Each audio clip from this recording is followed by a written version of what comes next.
The night was dark and stormy, just like the hearts of the people who sought shelter in the small, dimly lit church in Frankfurt. They were refugees, fleeing from persecution and seeking a new home. They came from different places, some from France, others from the Netherlands, but they all carried the same burden, a deep, unshakable faith that had driven them to the edge of the world. In the 1550s, Frankfurt, Bremen, and several small territories in the northwest of Germany became their new home. These refugees were not just looking for a place to live. They were searching for a place to worship freely. They were influenced by a new kind of theology, one that emphasized the importance of the sacraments and the strict discipline of the Church. This theology was shaped by the teachings of John Calvin, a French reformer who had written the Consensus Tigrinus, a document that laid out the core beliefs of the Reformed movement. As they settled into their new lives, the refugees found that the religious landscape in Germany was already shifting. The Reformed movement, which was rapidly gaining momentum, had its own set of beliefs that were distinct from the Lutheran tradition. These beliefs included the authority of the Bible, the orthodox views of the Trinity and Christ, and a strong emphasis on divine providence. One of the most controversial aspects of this new theology was the concept of double predestination, which held that God had already decided who would be saved and who would be damned. In Frankfurt, a city that was becoming a hub for these refugees, tensions were high. The local Lutheran clergy were suspicious of the new arrivals and their unorthodox beliefs. One of the most prominent figures among the refugees was Albert Hardenberg, a former Cistercian monk who had studied with Philip Melanchthon, a close ally of Martin Luther. Hardenberg taught a middle ground between Lutheran and Reformed theology, a position that made him a target for both sides. The Jesuit Lutherans, a group of strict Lutherans, saw Hardenberg as a heretic. They accused him of promoting the ideas of John Calvin, who was still a controversial figure in Germany. Calvin, who had written in Hardenberg's defense, was seen as a threat to the established order. His reputation was growing, but he was still largely unknown to many German Protestants. The conflict between the refugees and the local Lutherans came to a head in 1556. Calvin himself traveled to Frankfurt to support Hardenberg and to try to mediate the conflict. He arrived in the city just as the storm of controversy was reaching its peak. The Lutheran clergy were determined to silence Hardenberg, and the refugees were equally determined to defend their right to worship according to their beliefs. Calvin's presence in Frankfurt was brief but significant. He managed to broker a temporary peace by facilitating the resignation of Valerian Poulain, a French pastor who had become a focal point of the conflict.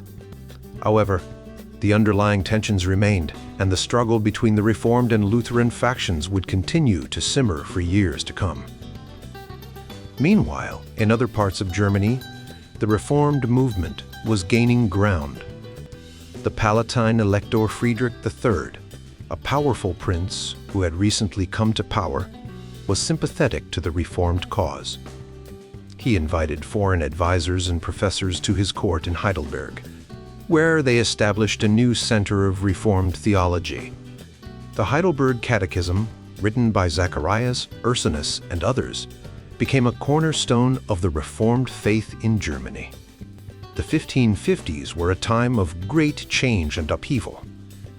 The refugees who had settled in Frankfurt, Bremen, and other cities were at the forefront of this change.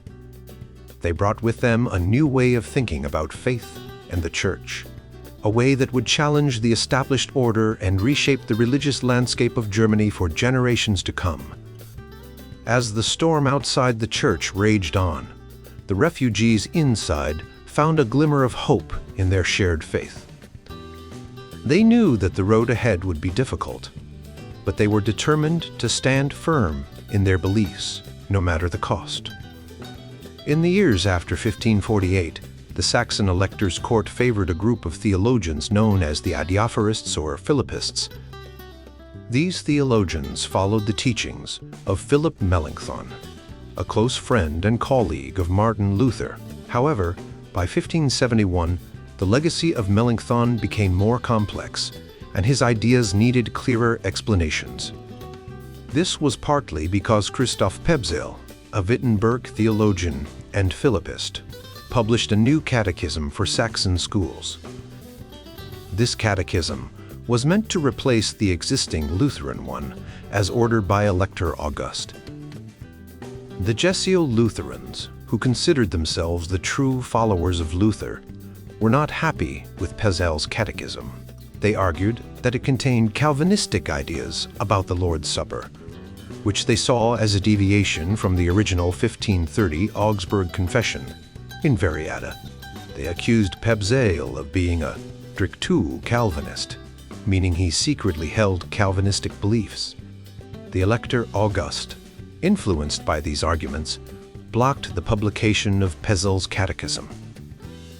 Pebzel and his colleagues at Wittenberg defended their moderate Protestant views, but this only made the debate more intense.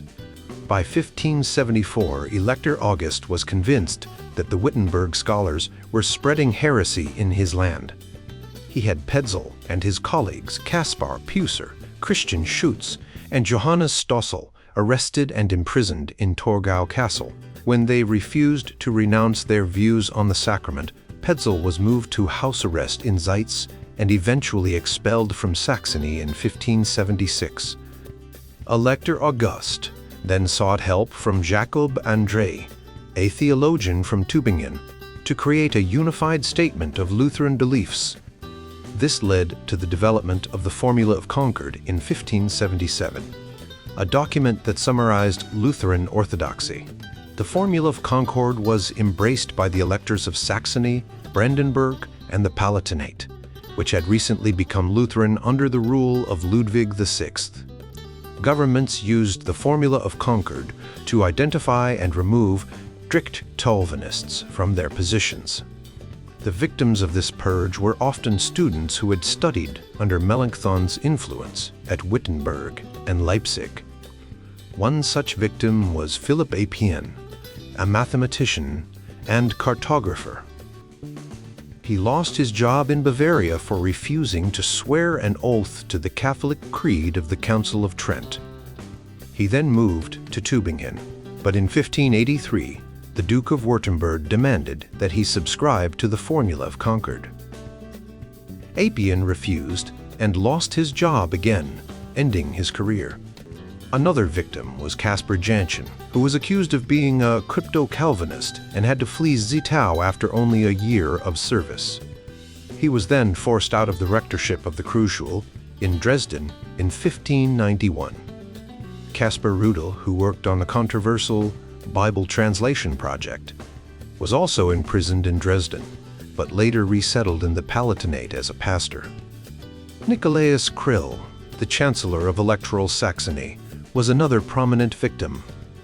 He had supported the Calvinist reforms of Duke Christian Furch, which included changes to the Eucharistic doctrine and the elimination of distinctively Lutheran liturgical practices. When Christian I died in 1591, his kinsman Friedrich Wilhelm, a strict supporter of the Formula of Concord, took over as the guardian of Christian's young son. Krell was immediately deposed and later executed for leading Christian I to support Henry of Navarre, a Protestant leader in France. The next Reformed clergyman to fall in Saxony was Georg Raut, the superintendent of Chemnitz. He was investigated for preaching against exorcism before baptism and for altering catechetical instructions. He was removed from office in 1592, and many others faced similar fates. In cities like Zwickau, Zeitz, Naumburg, Dresden, Anhalt, Stendal, Kamenz, Leipzig, and others, attempts to introduce Calvinist ideas often led to riots and public unrest. Some of these Calvinist clergy adapted to the re-Lutheranized territories, living in what Irenene Crucius has called an internal Saxon exile, with limited influence and reduced quality of life. Others found refuge in territories that were more accepting of Reformed ideas, such as the Palatinate, Nassau, Dillenburg, Bremen, and Lippe. The rise of Reformed territories in Germany was partly a result of the opposition from Lutheran authorities. The Formula of Concord, imposed after 1577, pushed many territories to define themselves as Reformed or Calvinist. By 1583, the Reformed territories included cities like Emden, Wesel, and Bremen, and territories such as the Palatinate, Nassau, Solms, Wittgenstein, Moers, Bentheim, Westfriesland, and East Frisia. These territories formed a Reformed community at the Coitus of Leer in 1583. By the time the 30 Years' War began in 1618, there were 32 Reformed principalities in the Holy Roman Empire, with the Palatinate and Brandenburg being the most significant. Brandenburg in particular had a Reformed prince court and refugees, but the majority of its population remained Lutheran. The Protestant Union, formed by the Palatine Elector Friedrich IV in 1608, continued the international Protestant policy. However, the Elector of Saxony and other supporters of the Formula of Concord refused to join. The distinction between Reformed and Lutheran confessions was fully formed by the time of the centenary of the Reformation in 1617, while the Reformed theologians in Heidelberg praised Luther and celebrated the expansion of the Reformed faith. The Lutherans in Dresden defended the Formula of Concord. The 30 Years' War further solidified the Reformed-Lutheran distinction. The Reformed princes were unable to overcome Lutheran opposition until the Catholic Elector of Mainz and the Catholic Duke of Bavaria took the initiative to resolve the issue. Article 7 of the Treaty of Osnabrück extended the rights of Catholics and Lutherans to the Reformed. After the war, the expansion of Reformed territories ended. Some Reformed dynasties, like the Palatine-Cimmern line, died out, and the Palatinate's electoral office was transferred to a Catholic dynasty in 1685. The Reformed tradition, however, continued in scattered territories and in Huguenot refugee churches. In places like Brandenburg, Prussia, the Reformed community remained influential and was particularly receptive to rationalist criticisms of Protestant orthodoxy in the 18th century. In the 19th century, many German states merged their Reformed and Lutheran churches into union churches. The most famous of these was the Prussian Union, demanded by King Friedrich Wilhelm III and promoted by the theologian Friedrich Schleiermacher. Despite the small number of Reformed communities in Prussia, they had a significant influence on the reorganization of the church. The union churches allowed for the use of traditional catechisms and included lay participation in church governance, reflecting the Reformed tradition. By the end of the 19th century, the Reformed tradition had fulfilled its early mission of promoting a broad tent Protestantism in the unified German nation-state. However, several Lutheran churches splintered off the union churches, forming independent Lutheran communities. In this way, John Calvin's influence on German Protestantism was both immediate and long-lasting, contributing to the complex religious landscape of modern Germany. Over the past few decades, historians have delved into how the Reformation changed daily life in different parts of Scotland.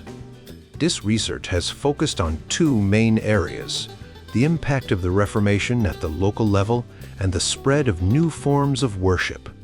Ian Cowan was one of the first to call for a detailed look at how the Reformation affected local communities. In 1978, he wrote a pamphlet suggesting that historians should study both pre- and post-Reformation life in different regions.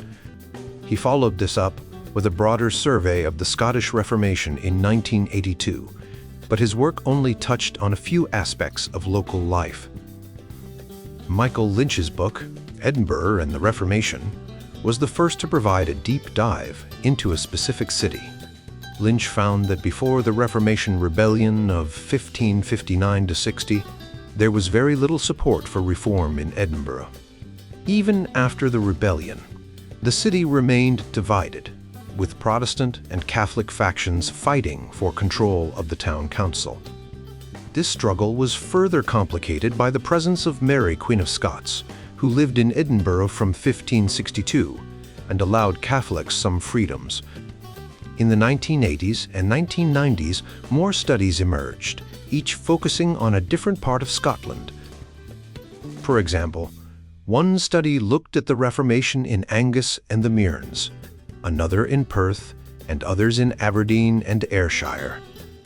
These studies provided important details about the early signs of reform, such as iconoclasm, the destruction of religious images, the formation of privy kirks, sacred churches, and the limited support for reform among the people.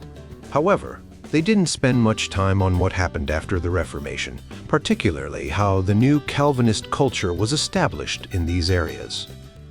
Jane Dawson's work was a significant departure from this trend. In her articles, she explored how Calvinism was received and integrated into the daily lives of people in two very different places: the city of St. Andrews on the East Coast and the vast, sparsely populated Western Highlands. Dawson showed that the way Calvinism was adopted varied greatly, depending on the local context. In St. Andrews, a bustling city with a university, the new religious practices were more easily implemented and enforced. In the Western Highlands, where communities were spread out and communication was difficult, the adoption of Calvinism was much slower and more gradual.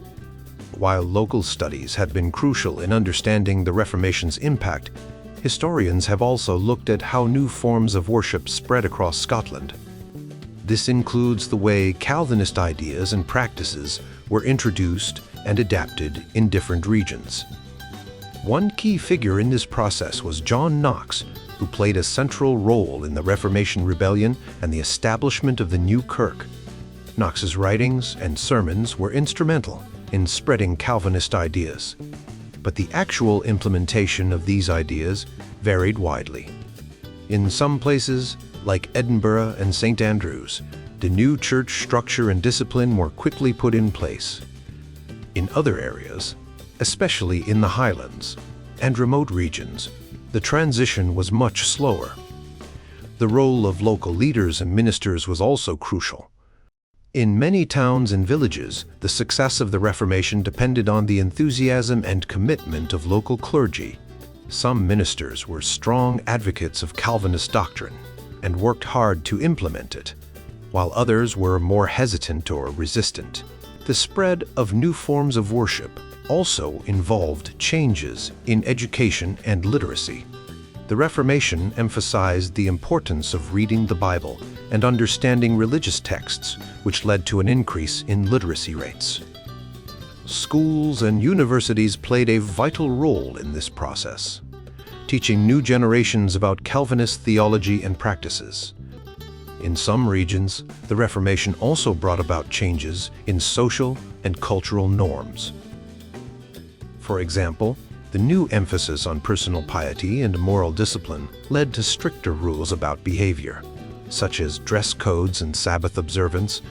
These changes were not always welcomed by everyone, and there were often tensions between those who embraced the new culture and those who resisted it. Overall, the spread of Calvinism in early modern Scotland was a complex and varied process. While the Reformation brought significant changes to the country, the way these changes were experienced and implemented varied greatly from one place to another. The local context, the role of leaders, and the broader social and cultural environment all played important roles in shaping the new religious culture. The second major strand of research into the Scottish Reformation focuses on understanding the everyday religious life of people in Scotland, often referred to as the religion of the pew. This strand of study has gained significant attention in recent years, primarily through the examination of church records, like Kirk Session, Presbytery, and Synod minutes. One of the pioneering works in this area is Michael Graham's study, which looks at how Reformed discipline was implemented in Scotland in the decades following 1560. Graham's research compares the Scottish church courts to similar institutions in Huguenot France, providing a broader context for understanding the development of Reformed networks in Scotland. However, Graham's work relies heavily on a small number of case studies and statistical analyses, which some critics argue may not fully capture the complexity of the period. Another important contribution to this field is David G. Mullen's Scottish Puritanism, which draws parallels between the settled culture of Protestant worship in Scotland and its English counterpart. Mullen's work helps to contextualize Scottish religious practices within a broader Puritan tradition. However, the most influential and comprehensive study in this area is Margot Todd's The Culture of Calvinism in Early Modern Scotland. Todd's book is a massive undertaking that uses virtually every known Kirk session record from the first three generations after 1560 to paint a detailed picture of Reformed religious life in Scotland. Her work has had a profound impact on the field, and much of the recent research on the Scottish Reformation builds upon her findings.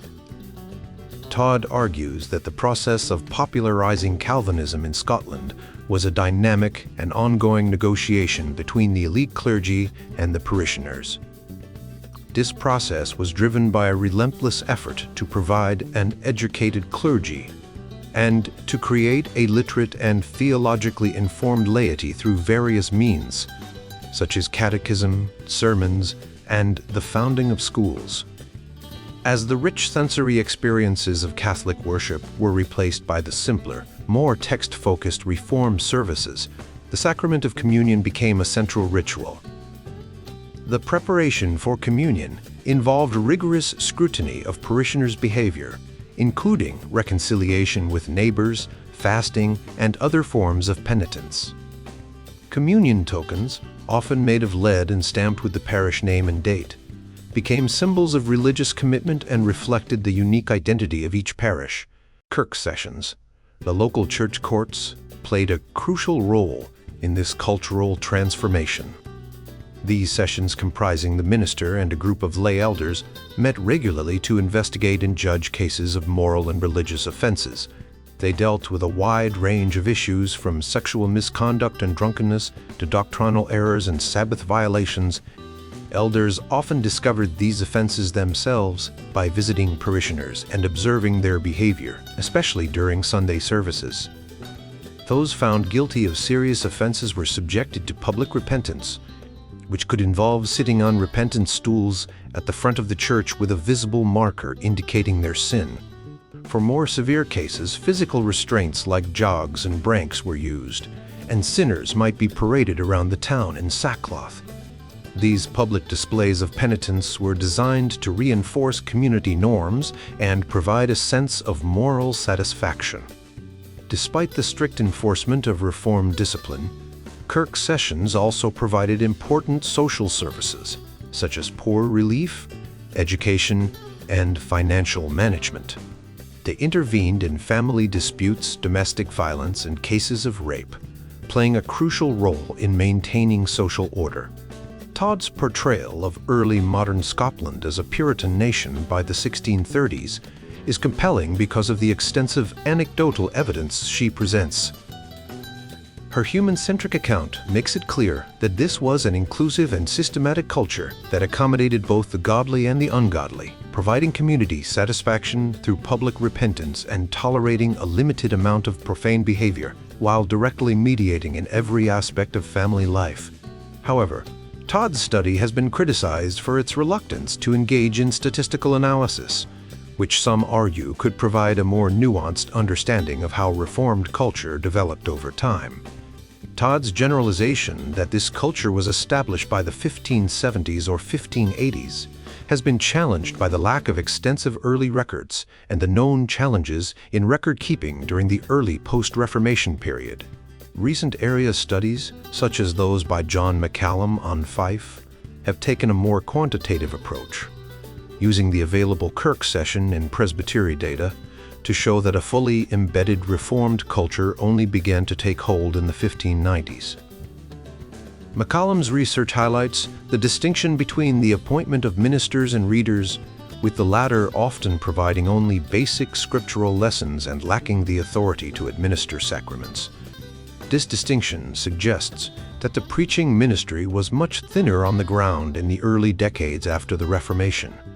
New area studies are needed to better understand the implementation of Reformed culture in the immediate post-Reformation period. While Kirk session records are sparse for this time, other sources, such as municipal records and registers of land and property transfers, offer valuable insights into daily life and the economic and social changes following the Reformation. These sources, including burgh, council minutes, trade guild records, and notary books, provide a long-term view of cultural life and can help fill in the gaps left by the limited ecclesiastical records. Additionally, there are several social aspects of Calvinist Scotland that have received only passing attention.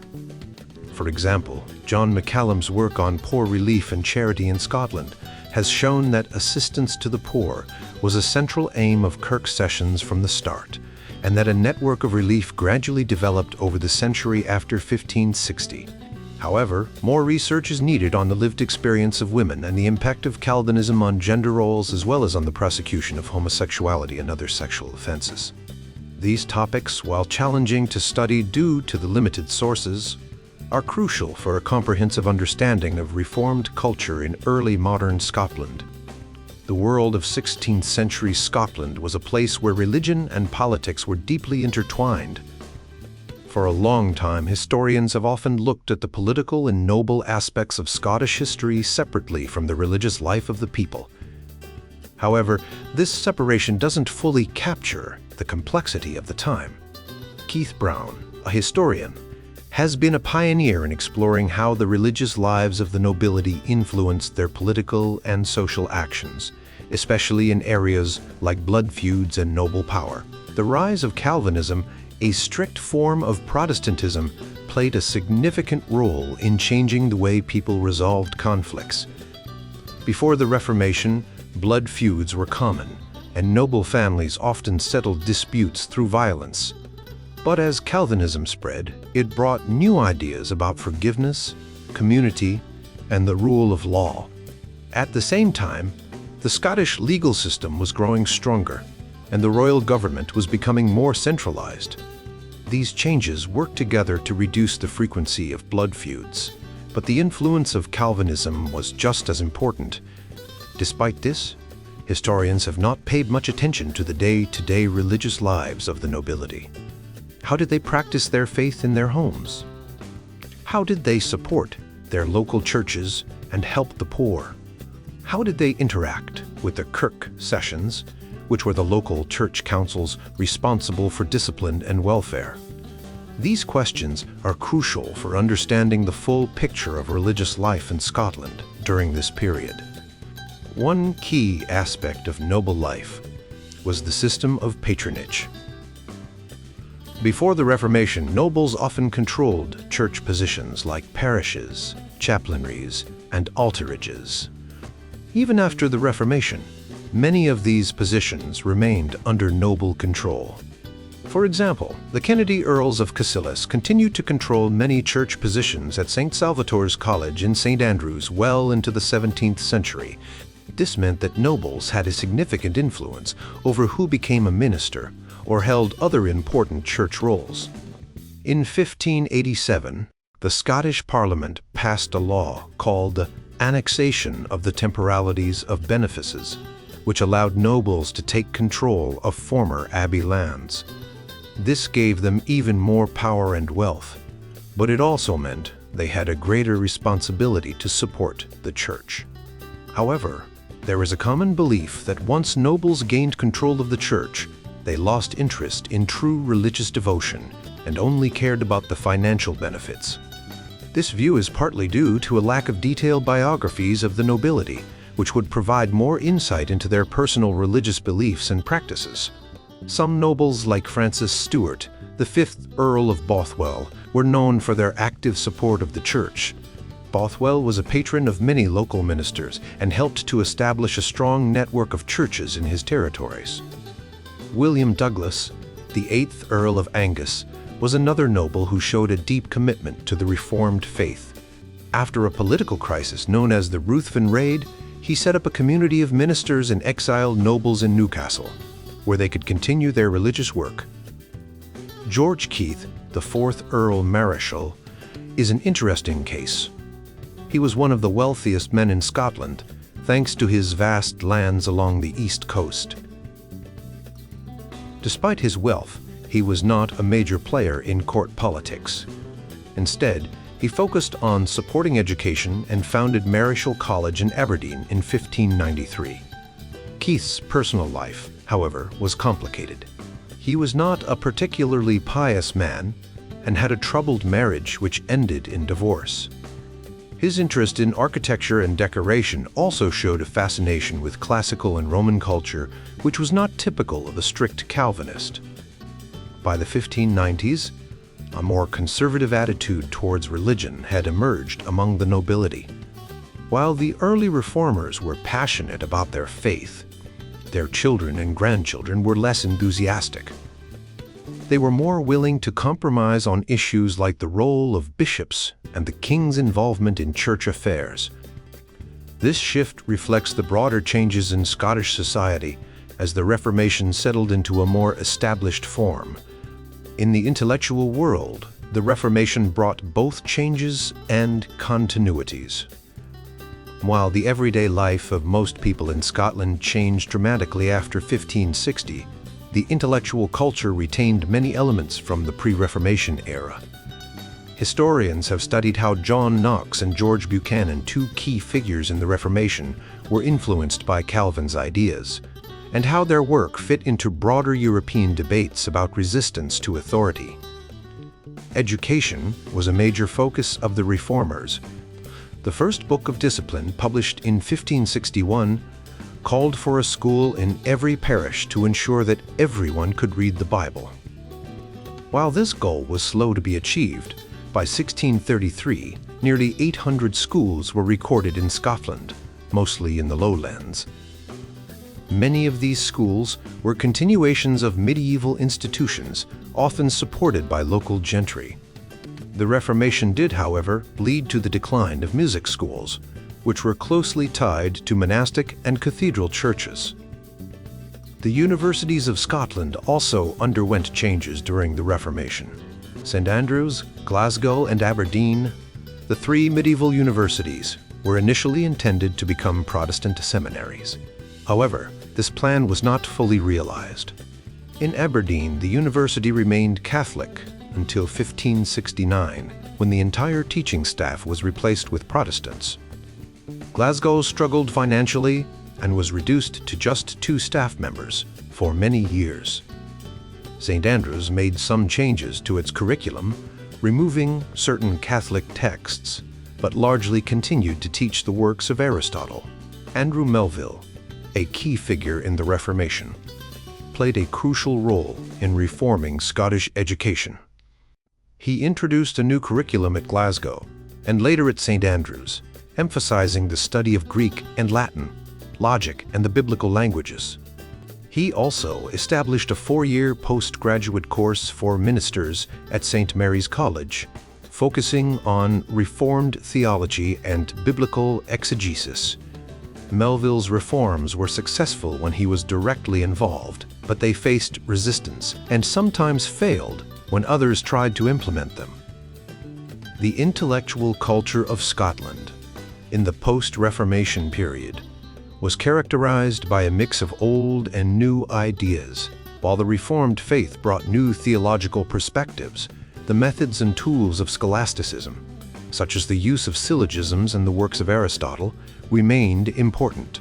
Scottish philosophers and theologians were known for their strict Calvinist interpretations and their willingness to draw on a wide range of sources to enrich their discussions. In the end, the Reformation in Scotland was a complex process that affected every aspect of society, from the nobility and the church to education and intellectual life. By exploring these different dimensions, we can gain a deeper understanding of how the Reformation shaped the world of 16th century Scotland. The University of Glasgow has been at the heart of some fascinating research that sheds new light on the history of philosophy and the role of Latin in Scotland during the reign of James VI and I. This period, which spanned from the late 16th to the early 17th century, was a time of significant change and development in Scottish intellectual life. One of the key findings is that scholasticism, a form of philosophy that was deeply rooted in medieval traditions, remained vibrant and important even after the Reformation. This is somewhat surprising because the Reformation, which aimed to simplify and purify religious practices, might have been expected to diminish the influence of complex academic philosophy. However, the research shows that scholasticism continued to thrive, especially in academic and scientific writing. Another important discovery is the enduring importance of the Latin language. Latin was not just a language of the past. It was actively used for academic and scientific writing, as well as poetry. A study of all known printed works in Latin by Scottish authors between 1480 and 1700 revealed that the publication of Latin texts reached its peak during the reign of James VI. This surge in Latin publications was partly due to the growth of a mature domestic print market and an increased focus on literacies and education. One of the most interesting aspects of this research is the discovery of a network of Edinburgh-based lawyers and academics who were deeply engaged in scientific and mathematical studies. This community, which included the Napier, King, and Craig families, wrote detailed and critically minded treatises on subjects like trigonometry, astronomy, engineering, and mathematics. They were influenced by the works of leading figures in the early stages of the scientific revolution, such as Copernicus and Tycho Brahe. Their letters to each other and to their international colleagues show a strong commitment to scientific rationalism and empirical thought, which was quite different from the theologically centered worldview of many of their contemporaries. David McCamish's work as part of this project uncovered a group of Edinburgh-based scholars who were particularly active in these areas. These scholars read and absorbed the works of prominent scientists and mathematicians, and they contributed to the growing body of scientific knowledge. Their work was a unique manifestation of Renaissance culture in Scotland, as it did not develop in a meaningful way until after the Reformation of 1560. This is paradoxical because one might expect the Reformation's emphasis on accessibility to the word to have led to a greater focus on vernacular languages like Scots and English in printed literature. Further studies of Scotland's Latin writings from the Jacobean period are needed to understand the extent to which manuscript culture mirrored the trends seen in printed works. This shared proto-scientific Latinate society was part of a broader national phenomenon that has the potential to significantly alter our understanding of Calvinist culture in early modern Scotland. By redefining our narrative of Scottish intellectual history between the Reformation and the Enlightenment, we can gain a more nuanced and comprehensive view of this pivotal period. The research also highlights the importance of figures like Adam King, who was a prominent figure in this community. King's work and the works of others in this network show that Scotland was not just a passive recipient of intellectual trends from elsewhere. It was an active participant in the broader European intellectual community. This period of intense intellectual activity in Scotland, centered around the use of Latin and the pursuit of scientific knowledge, is a crucial part of the country's cultural and intellectual heritage.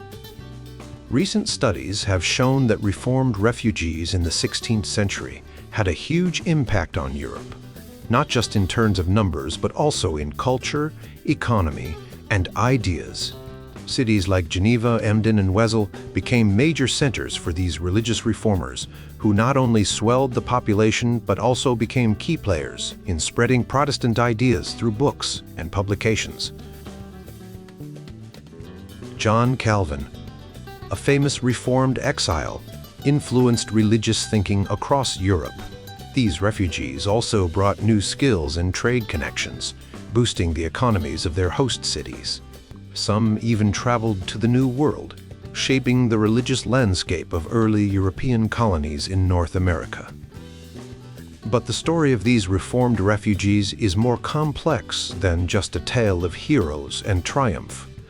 While some scholars argue that the Reformed faith, with its strong sense of community and moral discipline, thrived in exile, others suggest that life in exile often had the opposite effect.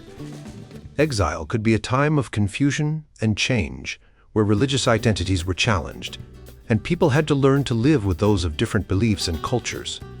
The strict moral rules that Reformed churches were known for sometimes relaxed, and refugees often had to compromise on religious principles to survive. One key part of this story is how the experience of exile shaped Reformed theology. Many believe that living in exile reinforced the idea of being part of a chosen group or the elect, and made people more likely to accept Calvin's idea of predestination.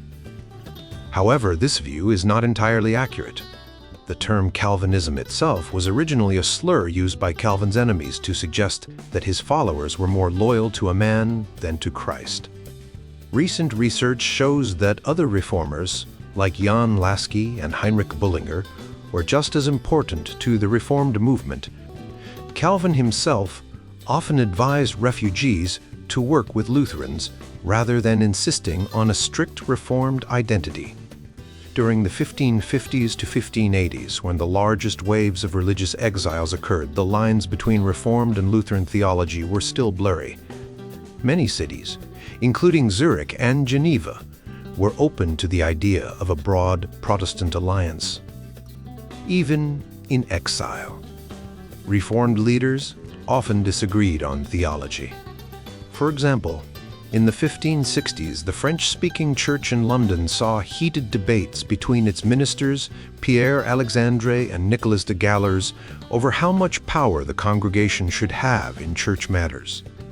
In the Dutch church in London, the pastor Adrian van Hemstede promoted a more tolerant form of Reformed Protestantism, which led to conflicts with more conservative members. These disputes sometimes drove people away from the church as they felt the constant bickering was unproductive and unchristian. In Emden, the French-speaking church faced deep divisions. The pastor André Gauvin supported a tolerant attitude towards Anabaptists and even rejected the doctrine of predestination. When he was asked to leave, his supporters continued to challenge the more orthodox views of the church. Even in Germany, English Protestant exiles during the reign of Mary Tudor had their own theological disagreements, particularly over which liturgical practices to follow. Some wanted to use the Edwardian Book of Common Prayer, while others preferred the simpler services of Zurich. These debates continued even after the exiles returned to England. The Reformed churches in exile were far from the unified, disciplined communities that some historians have portrayed. Instead, they were often sites of conflict and change where people had to navigate complex religious and social dynamics. This more nuanced view of Reformed exiles helps us understand the true complexity of the Reformation era and the diverse ways in which people experienced and practiced their faith. In the 16th century, many people had to leave their homes because of their religious beliefs. They became refugees and formed new churches in places like England, the German lands, and the Netherlands. These churches were often filled with people who had different ideas about faith, which made for a very interesting and sometimes challenging mix. In cities like Cleves, London, and Geneva, some of the leaders in these refugee churches held views that were different from the main teachings of the Reformed faith. For example, they might not believe in the Trinity, the idea that God is three persons in one, or they might have ideas that were considered too radical by other church leaders. In London, a French deacon named Jean Girard claimed to be a prophet and didn't believe in the Trinity. In Geneva, Italian refugees like Giorgio Biandrata also had anti-Trinitarian views. These differences often led to conflicts within the churches.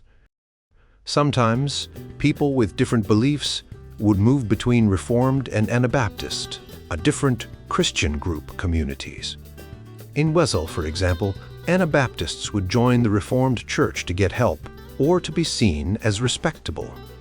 The Reformed Church leaders were often very accepting of these people, even if they didn't fully agree with Reformed teachings.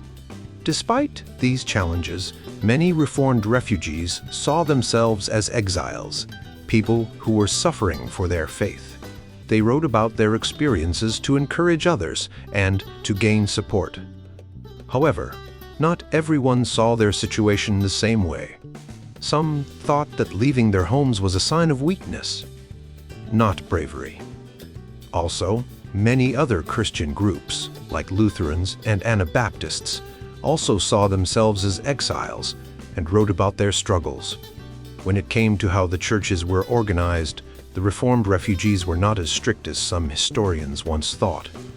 Many of them joined the local churches in their new homes, like the Anglican churches in England, rather than forming their own separate communities. This made it harder for the Reformed churches to enforce their rules and discipline.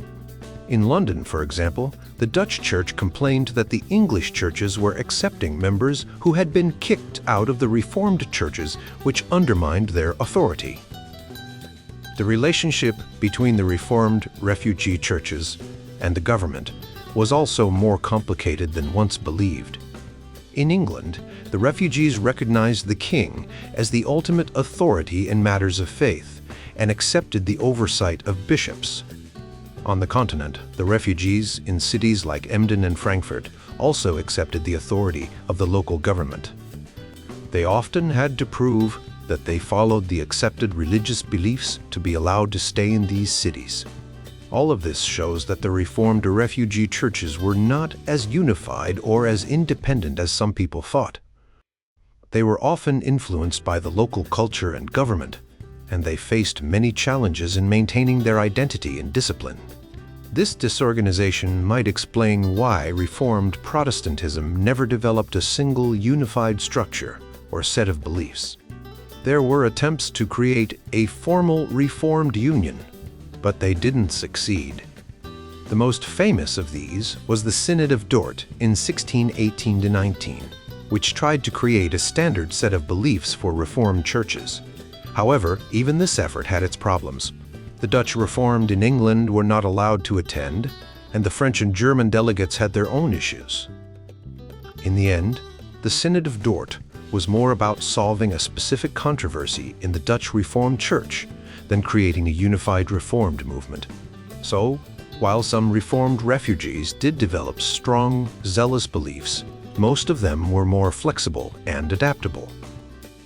This flexibility and the challenges they faced in exile might help explain why Reformed Protestantism remained diverse and never became a single unified institution.